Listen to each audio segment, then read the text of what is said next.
درس قرآن کی ویڈیو 6:10 پر شام کو پاکستانی ٹائم کے حساب سے آپ کو مل جاتی ہے۔ آپ سے گزارش یہی ہے کہ ویڈیو کو مکمل دیکھا کریں اور کوشش کیا کریں قرآن کریم اپنے پاس کھول کر رکھیں۔ دیکھیں سورۃ البقرہ کا رکوع نمبر 4 ہم نے جو ہے وہ کمپلیٹ کیا تھا، اور کل والے لیسن کے اندر سبق کے اندر جو ہے وہ ہم نے اس بات کا ذکر کیا تھا کہ حضرت آدم علیہ السلام کو جنت میں داخل کیا گیا، پھر ان کو جو ہے وہ زمین پر بھیجا گیا، پھر ان کی توبہ قبول ہو گئی۔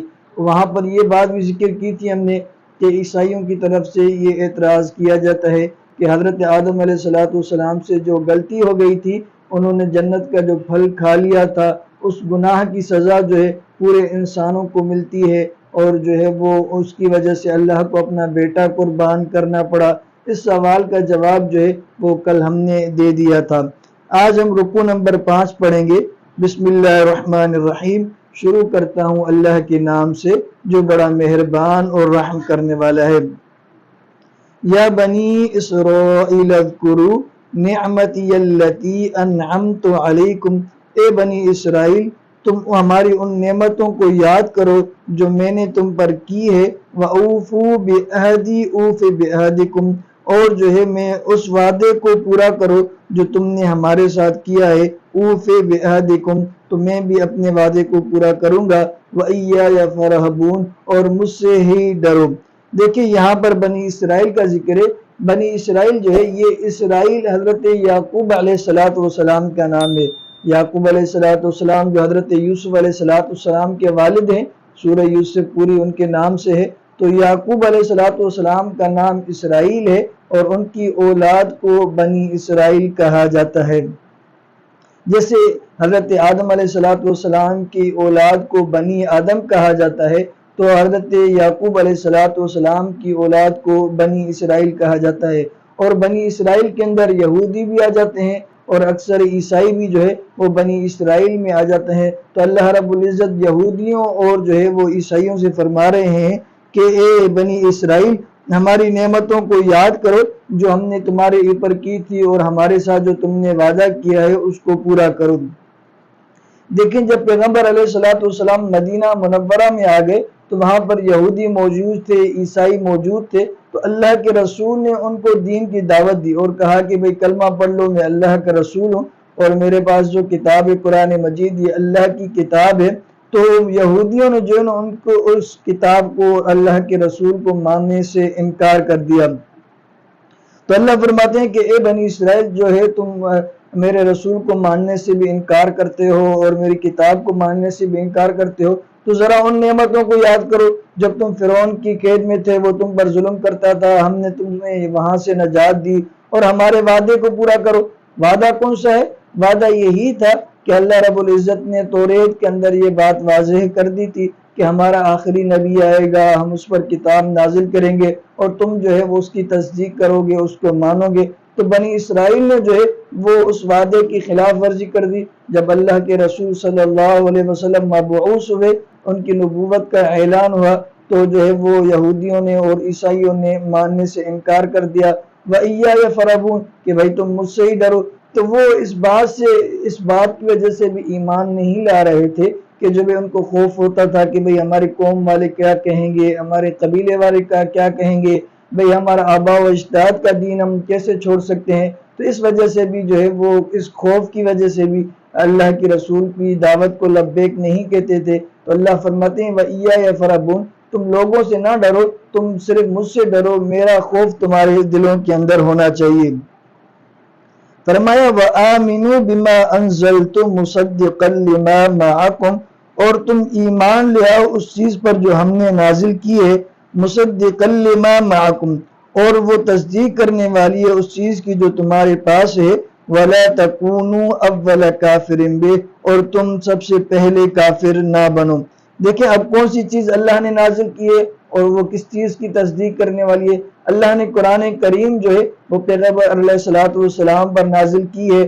ظاہری بات ہے قرآن کریم کے اندر اس بات کی بھی تصدیق ملتی ہے کہ اللہ کے جو انبیاء ہیں وہ سچے تھے، اللہ کی طرف سے تھے، اور اللہ نے جو صحیفے اور کتابیں بھیجی، جتنی بھی آسمانی کتابیں ہیں وہ اللہ کی طرف سے ہیں۔ تو قرآن کریم اس بات کی بھی تصدیق کرتا ہے اور توریت جو ان کے پاس موجود تھی عیسائیوں کے پاس، تو اللہ کا کلام قرآن مجید جو ہے وہ اس بات کی پہ تصدیق کرتا ہے کہ بھئی جو یہ توریت ہے یہ اللہ کی کتاب ہے، اور اس میں جو باتیں ہیں وہ اللہ کی طرف سے ہیں۔ وہ الگ بات ہے کہ بعد میں لوگوں نے اس کے اندر رد و بدل کر دیا، لیکن قرآن کریم اس بات کی تصدیق کرتا ہے کہ بھئی جو توریت ہے وہ اللہ کی کتاب ہے۔ تو اللہ فرماتے ہیں جب جو ہے وہ ہم نے جو چیز نازل کی ہے جو تمہارے پاس موجود ہے اس کی بھی تصدیق کر رہا ہے قرآن مجید، پھر اس کے باوجود بھی تم جو ہے وہ اللہ کی کتاب کو نہیں مان رہے، اور وَلَا تَكُونُوا أَوَّلَ كَافِرٍ بِهِ، اور تم پہلے کافر نہ بنو۔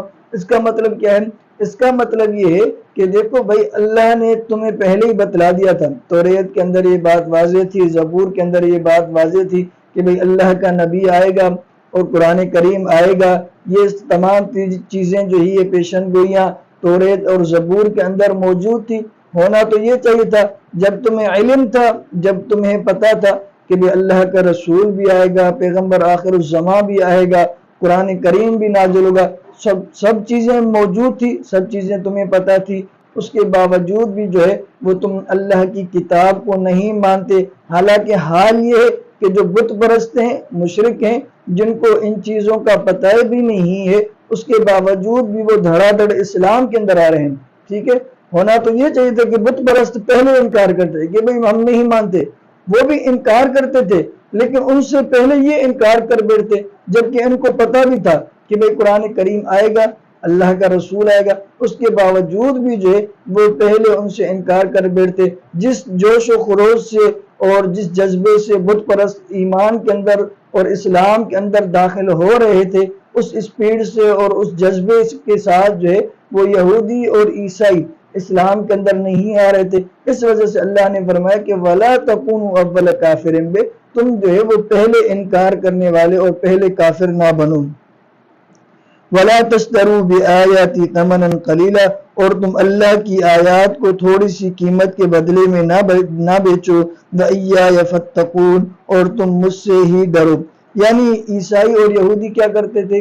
بھئی توریت اور زبور کے اندر جو احکامات تھے، جو باتیں بتائی گئی تھی، وہ لوگوں کے مزاج کے مطابق بتا دیتے، لوگوں کے خواہشات کے مطابق بتا دیتے۔ قرآن اور توریت کے اندر ایک بات ہوتی، لوگ کوئی ان کو پیسہ دیتا، کوئی مالدار بندہ کوئی گناہ کرتا، کوئی غلطی کرتا، اور قرآن توریت کے اندر اس کی سزا موجود ہوتی تو وہ اس کی سزا نہیں بتلاتے، بھائی وہاں سے پیسہ آئے گا، مالدار ہے۔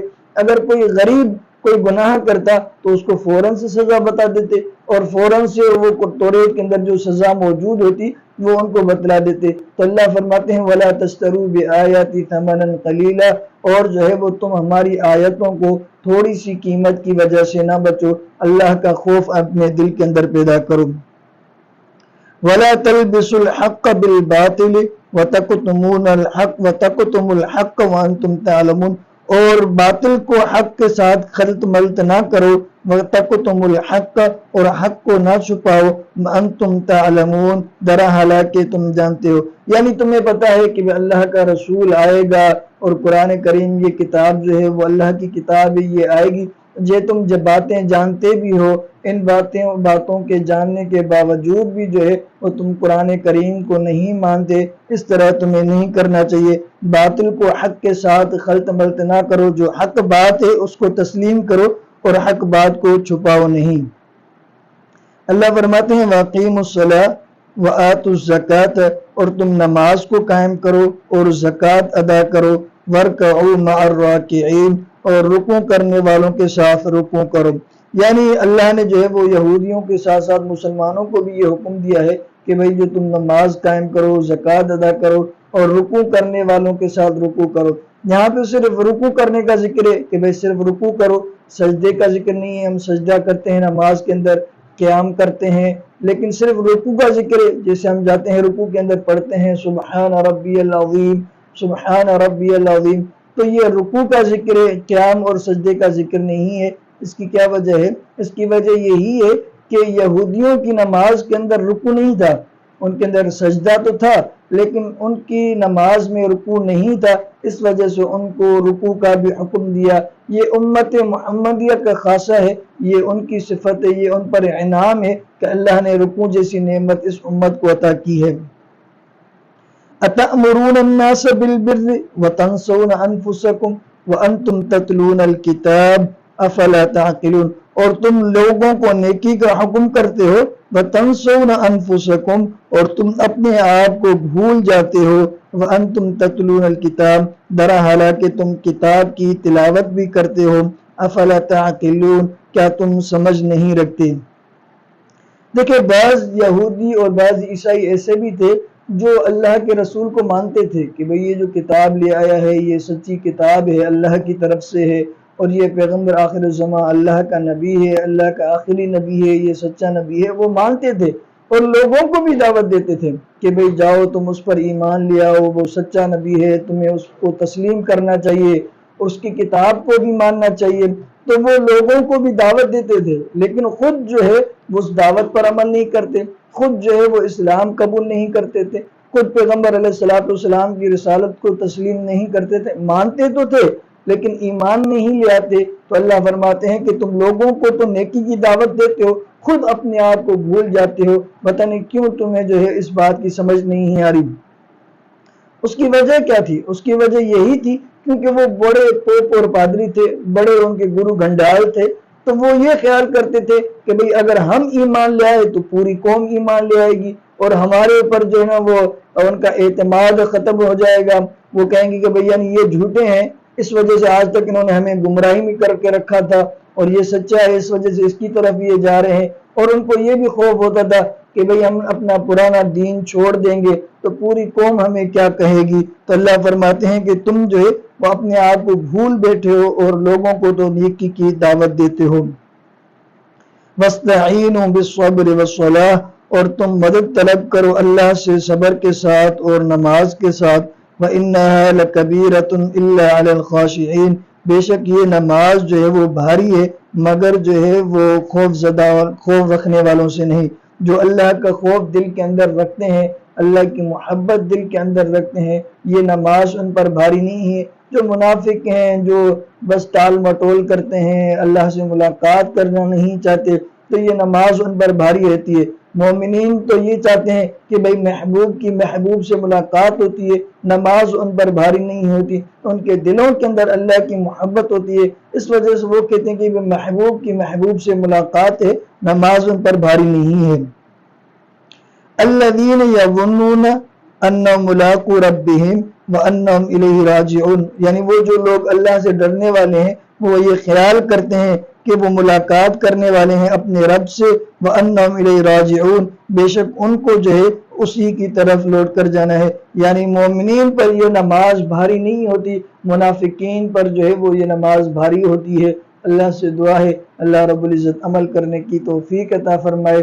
وآخر دعوانا ان الحمد للہ رب العالمین۔